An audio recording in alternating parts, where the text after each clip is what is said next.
ধ্ৰুৱ আপোনাৰ কাষলৈ আহিছোঁ আমি ইতিমধ্যে উল্লেখ কৰিছোঁ যে দলপতিকে এতিয়ালৈকে নিৰ্বাচন কৰিব পৰা নাই তেওঁলোকৰ মাজত অন্তকণ্ডল বৃদ্ধি পাবলৈ ধৰিছে লাহে লাহে আৰু আজি নিখাৰ ভাগলৈ হয়তো দলপতি নিৰ্বাচন হ'ব পাৰে দলপতি নোহোৱাকৈ বিৰোধীৰ আটাইকেইগৰাকী বহিবলৈ সাজু হৈছে অসম বিধানসভাৰ প্ৰথম দিনৰ কাৰ্যসূচীত নিশ্চয়কৈ চাওক এঞ্জেলা শেহতীয়াকৈ 1.5 বা 2 দশকত আচলতে এনেকুৱা ধৰণৰ ঘটনা হোৱাৰ নজিৰ নাই গতিকে প্ৰথমবাৰৰ বাবে যিহেতু ষষ্ঠদ অসম বিধানসভাৰ অধিৱেশন আৰম্ভ হৈছে আৰু এই অধিৱেশন আৰম্ভ হোৱাৰ লগে লগে তেওঁলোকে আজি যিহেতু যিসকল নৱনিৰ্বাচিত বিধায়ক আছে তেওঁলোকে জ্যেষ্ঠতাৰ ভিত্তিত শপত গ্ৰহণ কৰিব কিন্তু বিৰোধী দলসমূহৰ বিধায়কসকলেও শপত গ্ৰহণ কৰিব কিন্তু মূল কথাটো হৈছে যে বিৰোধী দলপতি কোন হ'ব যোৱা দেখা পোৱা গৈছিল যে 4 মে'ত ইয়াৰ ফলাফল ঘোষণা কৰিছিল কিন্তু আজি 21 মে' হ'ল অৰ্থাৎ মাজত প্ৰায় 17টা দিন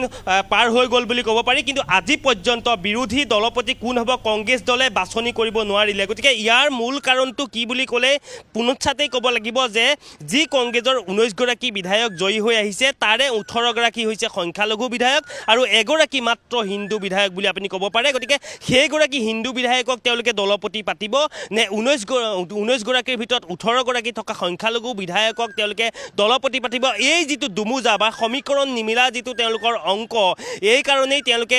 এখোজ আগুৱাই দুখোজ পিছুৱাই থাকিবলগীয়া এটা পৰিৱেশৰ সৃষ্টি হৈছে আমি দেখা পাইছিলোঁ কালিও প্ৰদেশ কংগ্ৰেছৰ সভাপতি গৌৰৱ গগৈৰ লগত আমি কথা পাতিছিলোঁ তেওঁ কংগ্ৰেছ হাইকমাণ্ডৰ লগত বা ৰাহুল সোনিয়া গান্ধীৰ লগত বা প্ৰিয়ংকা গান্ধীৰ লগত তেওঁ গোটেই বিষয়টো আলোচনা কৰি আহিছোঁ বুলি কৈছে কিন্তু দেখা পোৱা যায় যেতিয়া এখন অধিৱেশন অনুষ্ঠিত হয় তাৰ আগদিনা প্ৰতিটো দলৰে নিজা নিজা এজেণ্ডাৰে তেওঁলোকে বিধায়িনী দলৰ বৈঠক অনুষ্ঠিত কৰে কিন্তু প্ৰথমবাৰৰ বাবে দেখা পোৱা গ'ল যে কালিৰ দিনটোত তেনেকুৱা ধৰণৰ কোনো তেওঁলোকৰ পৰিকল্পনা আজি তেওঁলোকে অধিৱেশন যদিও শপত গ্ৰহণ কৰিব গতিকে তাৰ পৰৱৰ্তী সময়ছোৱাত সদনৰ কাম কাজসমূহ বা চৰকাৰে যিসমূহ বিধেয়ক উত্থাপন কৰিব এই বিধেয়কসমূহৰ ক্ষেত্ৰত তেওঁলোকৰ কি স্থিতি হ'ব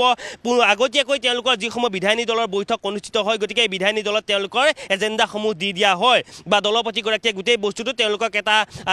নিৰ্দেশনা দি দিয়ে কিন্তু এইবাৰ তেওঁলোকে কেনেকুৱা ধৰণৰ নিৰ্দেশনা দিব তেওঁলোকে কি কৰিব তেনেকুৱা ধৰণৰ কোনো কংগ্ৰেছৰ বৰ্তমান সময়ত এজেণ্ডা নাই আমি কথা পাতিছিলোঁ কংগ্ৰেছৰ কেইবাগৰাকী বিধায়কৰ সৈতে তেওঁলোকে এটা কথা জনাইছে যে আজি যিহেতু তেওঁলোকৰ 19 গৰাকী বিধায়কৰ ভিতৰত 11 গৰাকী পুৰণা বিধায়ক আৰু 8 গৰাকীকৈ তেওঁলোকৰ নতুন বিধায়ক এইবাৰ জয়ী হৈ আহিছে গতিকে তেওঁলোকে বিধানসভাৰ কাম কাজ পৰিচালনাৰ ক্ষেত্ৰত তেওঁলোকে নাজানিব পাৰে বহু ক্ষেত্ৰত তেওঁলোকে থাকি যাব পাৰে কিছু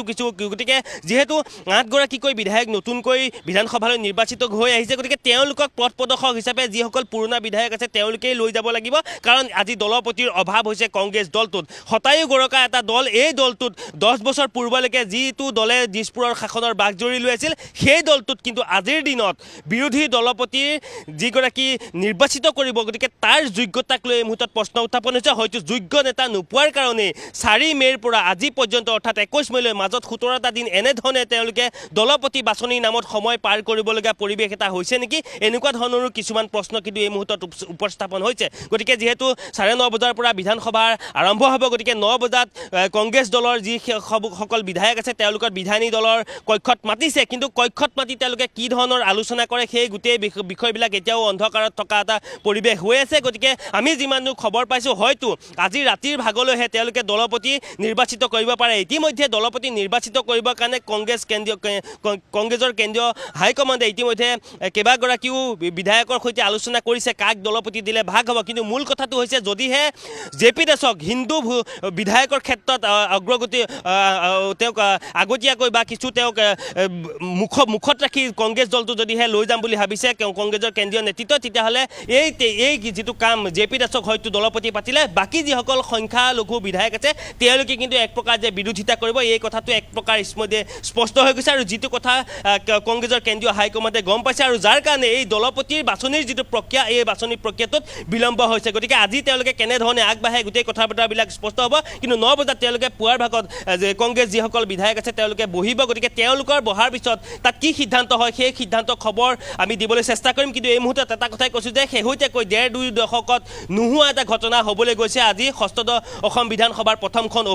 অধিৱেশনত কাৰণ বিৰোধী দলপতিবিহীনভাৱে তেওঁলোকে যিসকল বিৰোধী কংগ্ৰেছৰ বিধায়ক আছে তেওঁলোকে বিধানসভাত বা সদনৰ মজিয়াত বহিবলৈ সাজু হৈছে এঞ্জেলা হয় ঠিক আছে আমি আপোনাক ধন্যবাদ জ্ঞাপন কৰিছোঁ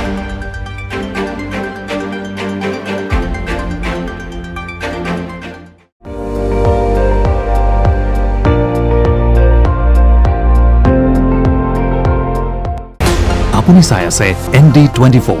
সৰ্বশ্ৰেষ্ঠ নহয় সৰ্বোত্তমৰ দৌৰত